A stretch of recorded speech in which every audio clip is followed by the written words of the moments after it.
So welcome back to the second part of a 3-part series to learn more about an entrepreneur's real life. His career was a roller coaster with a lot of ups and downs, and he had to start almost from zero 3 times in a row.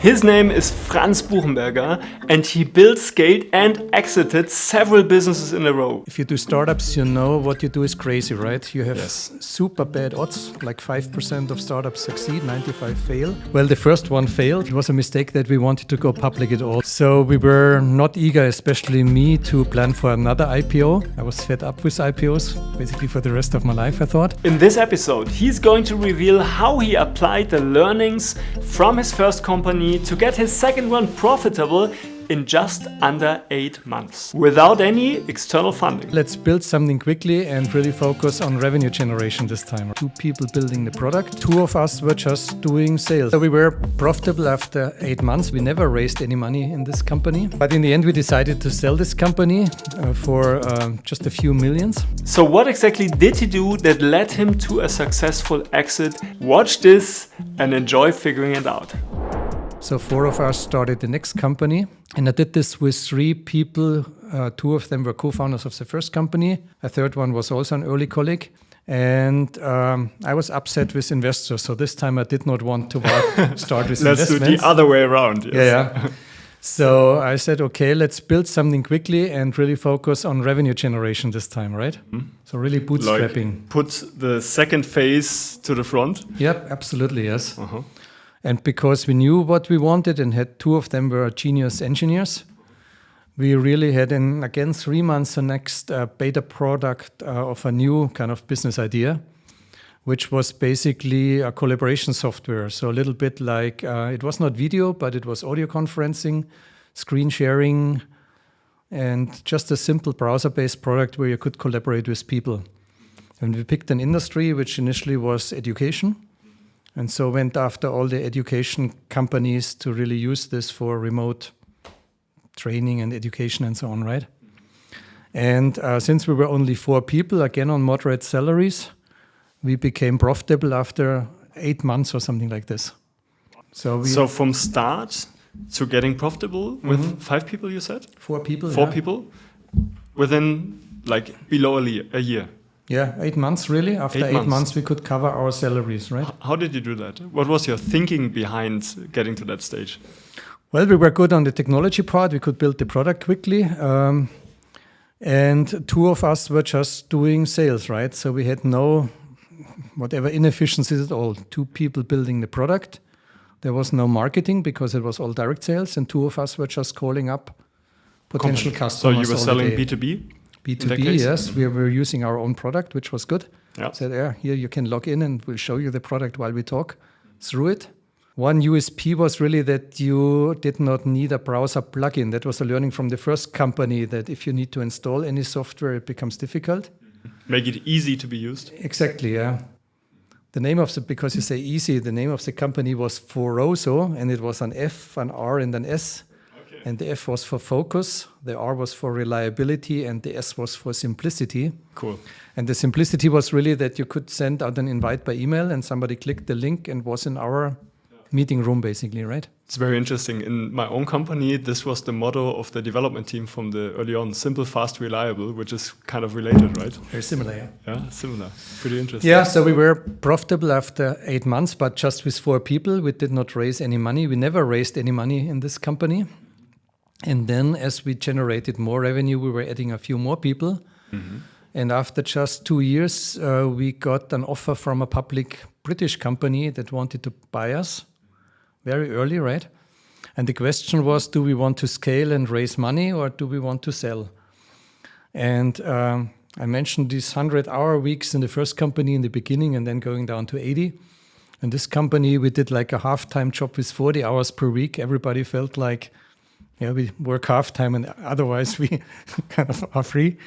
But in the end, we decided to sell this company for just a few millions. But there was no investment in this company. So we founders got enough money to sell off the kind of remaining money of our houses or something like this. Wonderful. So this was not getting rich, but it was a good return on investment with relatively little effort. And we never had an office. We just used our own software with remote work, right? Mm-hmm. So it was really kind of almost the opposite concept to the previous company, which started with 5 million Deutschmark, but then quickly went to like 30, 50, 60 million valuation rounds, raising more money and more money. So, would you say this is a good approach, like focusing on generating revenue early on? Yeah, it's certainly a good approach in any case, I would say, because it's a proof of what you're doing, right? Yes. And money follows the value, right? Get in a much better position about raising money if you already have this proof, right? Uh-huh. But it's not always possible. We could not have done it in the first company because we needed the salaries, right? In the second company, it was just 4 of us, and we knew if we do it, we just need to bridge a year or something was the plan. We had made some money from getting out of the previous company. I said I left it before it went bankrupt, so I still got a little money, which I invested. So if you can manage to do it, if you come out just of university, don't have a lot of spendings, I think it's always good to first get to a revenue stage, or I think profitability is very difficult to reach. Yeah, because it's pretty hard to like fail from there, right? Yeah. Once you have like a black zero, yeah. And it's pretty tough to fail from there. You have like all the time in the world, yeah. And that's completely different to like what most people do, right? Yep. If they're bootstrapped, it's different, right? But in the usual venture-backed SaaS companies, they might never get profitable, right? Some of the biggest aren't today. Yes, exactly. Yeah. Interesting. One more note just to conclude this second company, right? We sold it to this public company in England, but it was a small one. And shortly after, they were kind of taken over by a larger company. But the reason for this large company was that they wanted to go public, right? So this acquiring company of ours was public. The larger company took this and became a public company. Ah, interesting. But they continued with what they were doing, which was a larger business. Mm-hmm. And so we also had an earn-out in our kind of exit, where we would have received more money when we reached certain milestones and so on. And after this larger company took over this company that acquired us, they had no interest anymore in what we were doing because they just wanted to do what they did, right? So at some point of time, funnily, we bought back our whole software rights for €1, where we got some millions before. And we continued to do it like another year or so because there were still customers and they were running kind of contracts, which was the reason why these larger companies wanted to get rid of it, right, for whatever cost. Crazy. Yeah. So did you build this second company with a special intent in your mind when you started? So for example, did you say, I'm going to build a company to IPO it, right? I'm build a company to exit it. I build a company that should get like very profitable to pay my bills for the rest of my life, right? Yeah. So did you have some kind of thinking behind that, or did you just go for the tech and try to build this company and see what happens? Well, the first one failed, right? Mm-hmm. We felt it was not really our mistake. It was a mistake that we wanted to go public at all and followed the kind of lure of the kind of banks and so on. But then we failed because this window closed and the internet kind of went down. So we were not eager, especially me, to plan for another IPO. I was fed up with IPOs, basically for the rest of my life, I thought. And still we felt we know how the business works, how SaaS works, how the technology needs to be done, how we want to do the kind of selling. So it sounded just like pretty easy to be successful in that situation, right? And in a way we were successful with little effort compared to what we invested before. And we did not care so much, like in the first case, for the technology, right? It was a little bit related. From a business perspective, it was completely unrelated, virtual worlds and screen sharing and so on. Mm-hmm. But technically, it was similar. It was a multi-user interaction server, so we could leverage a lot of our know-how. So I think it was just the plan, let's do this and do it better, and then we will see what comes out of it. And after 2 years, we sold it and recovered. So But it looks like an agile approach in itself, right? First, Yeah. you go for your passion, right? Or maybe just call it the topic, right? The metaverse, the technology, the software, right? And then you experience like what you said is a mistake. Others would call it a success as well, or a big learning opportunity at least, right? And you took this learning from the first company that you said, I never want to get like in that situation again.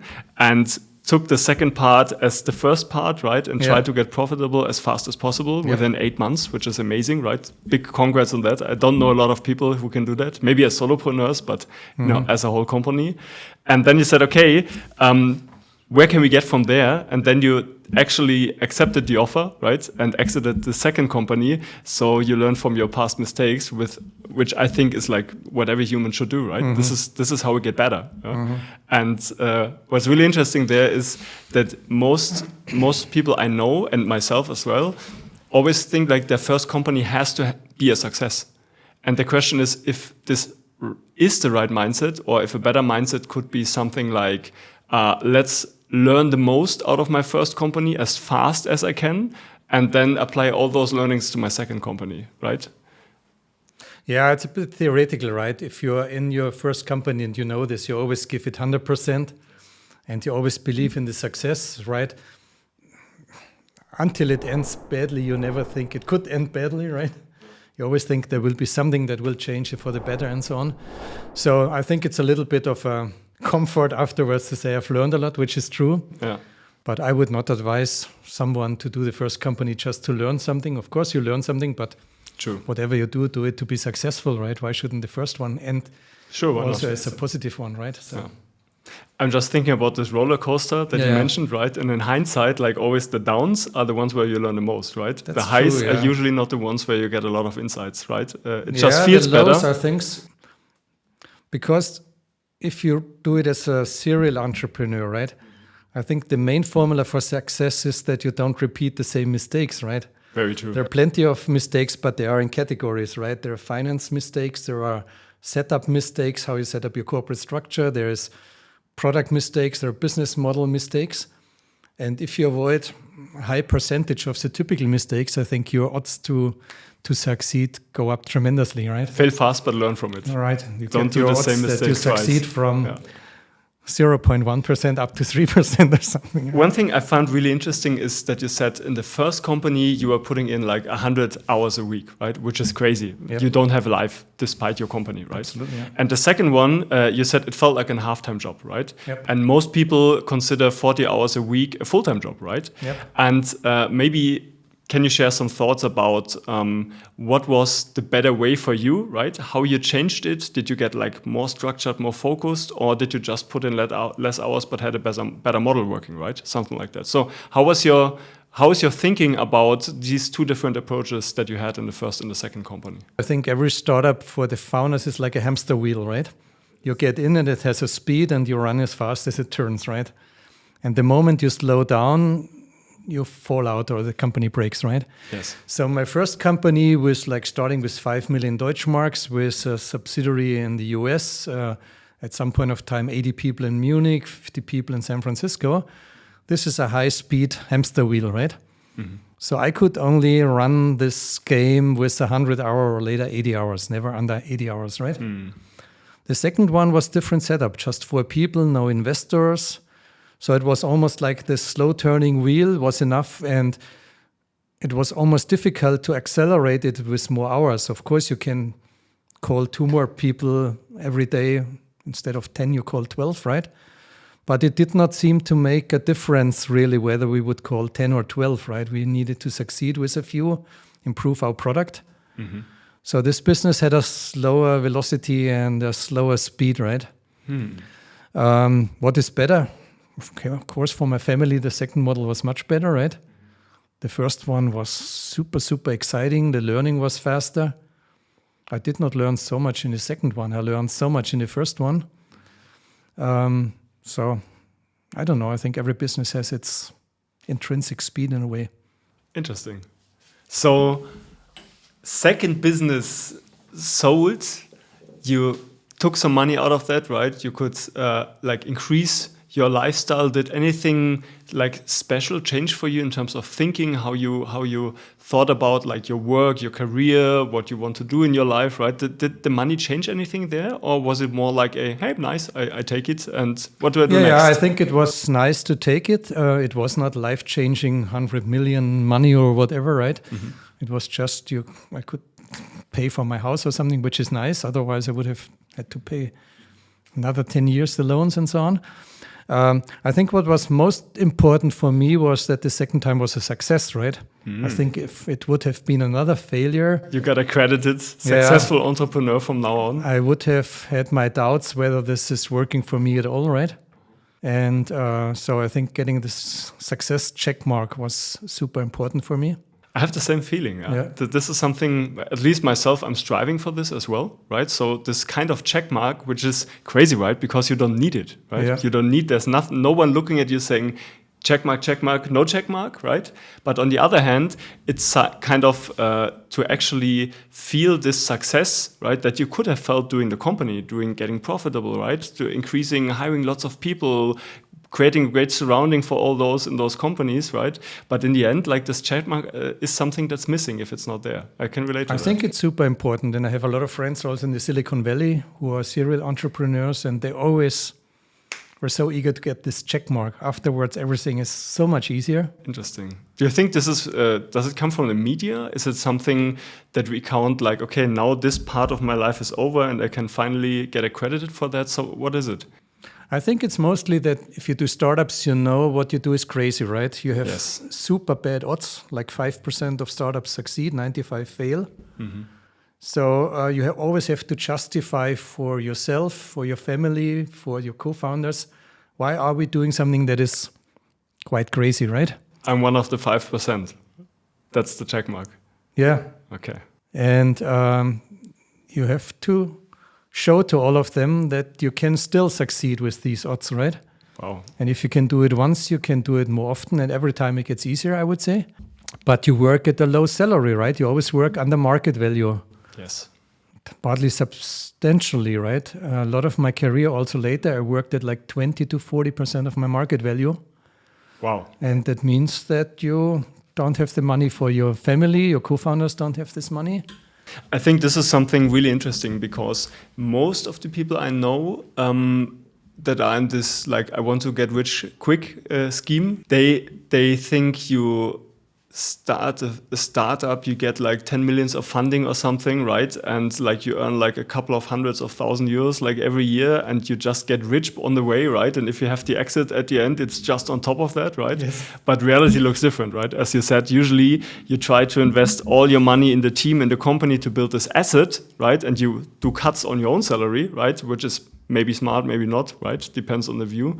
But you're building an asset there, right? Yeah. And you might get like build a profitable company where you can take some profits, or you exit the company at some point where you get like a bunch of money, right? But on the way, I don't know any founder that made it as well, who actually didn't start with like below salary and had like people that earned far more money than themselves in the company, right? That they hired, that were working in the team. It changed a bit, first of all, and it depends on geography, right? What you say is true and used to be true, especially like outside of Silicon Valley. Yes.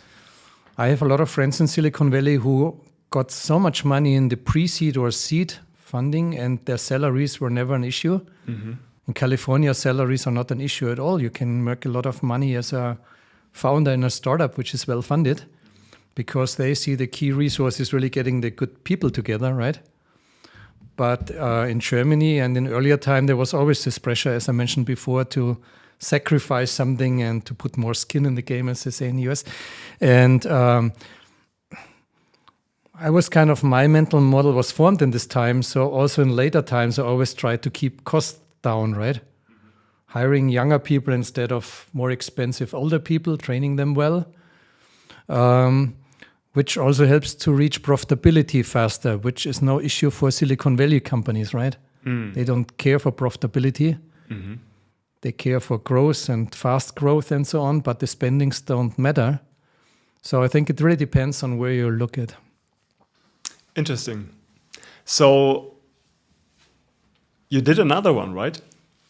Yeah, but I had a break in between. So after the second one, I wanted to start my third one immediately. But then I was distracted for 7 years by joining a Japanese company.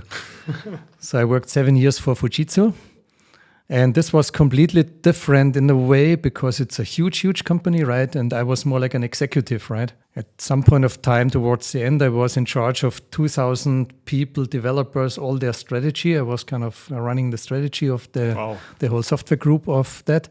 And I was also in charge of different locations, the development teams, a couple 100 people in different locations. So this was quite different, but I always told myself what I'm doing is like entrepreneuring inside a company with huge resources, right? Entrepreneurship. Yeah. So my boss was the head of the software business and he generated like 500 million profits every year. And he told me he wanted to invest it to kind of globalize the software business and so on. So was also SaaS business like everything I did. I had completely different learnings, really hugely interesting, but maybe less useful than the startup things, which is really my business. But I think it's not worth to talk so much about it. I could also write a whole book or talk for hours about my Fujitsu experience. Maybe what did you learn at this big corporation that actually helped you in the next company? Well, first of all, I learned a lot more about the enterprise side of the world, right? My first company, which was acquired by BMW, had all these kind of large companies, telcos and car manufacturers as customers. At Fujitsu, I learned again a lot about my future customers, which I served afterwards, which were enterprise companies, right? And also how large Getting companies inside the head of work, right? All the kind of work processes, approval processes. So I think that was super helpful for the next company to really understand the customers better. But otherwise, it was just 100% confirmation about the huge inefficiencies of large companies, right? And that you can build more with 10 good engineers than with 500 not good engineers. That's really true. How did you do the decision to start another company? Afterwards? Yeah. It was again, I was in my 7th year at this company and we had big plans for globalization and had all the budgets allocated. And then my boss told me that he will cancel most of those budgets. And I found out it was because he was just 1 year from retirement and he wanted to show more profits to his higher management. And I slept over it one night and the next day I told him I would resign.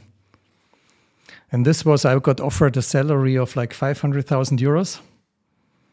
Which is a lot. Had a kind of, a lot of kind of more responsibility and so on. Wow.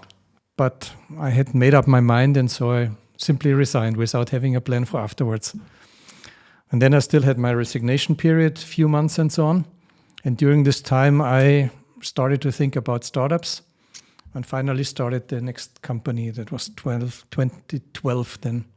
But it really shows that you weren't, that it wasn't about the money for you, right? Because you could just take the check, right? And work for the company, sell your time, right? Basically, that's what we do. And we, on the one hand side, either we enjoy it or we don't, but we sell our time in order for this paycheck every month, every year. And that wasn't it. That wasn't it. And it was, if I said like 500,000, that was the offer. I really had a salary with everything included of 260,000 or so. And that was like more than 10 years ago. And I had my 40-hour week and I had my vacation. So for my family, it was wonderful. My wife still says she liked these times when I worked at these companies, right? Yes. Yeah.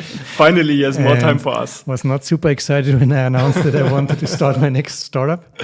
But yeah, it was a lot of money and money was not an issue and you could save money and so on. But I was ambitious and wanted to achieve something right in this company. And when I saw that this would not be possible, it was simply not an attractive employer for me anymore.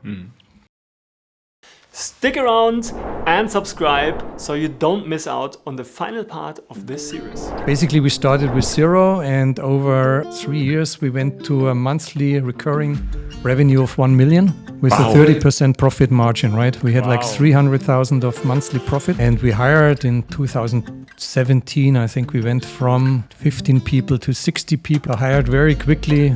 So sometime in 2017 or so, I got a legal writing from, I think it was already Facebook then, and they told us what we were doing was illegal. We had a lot of visibility at that point of time, and we agreed that we would be interested in selling the company. That's what we did, and in the end succeeded then, right? And this was this kind of 50 million, which was a good success for all investors, for all founders. And now with everything behind me, what has become my number one criteria is I want to do something that's really, really.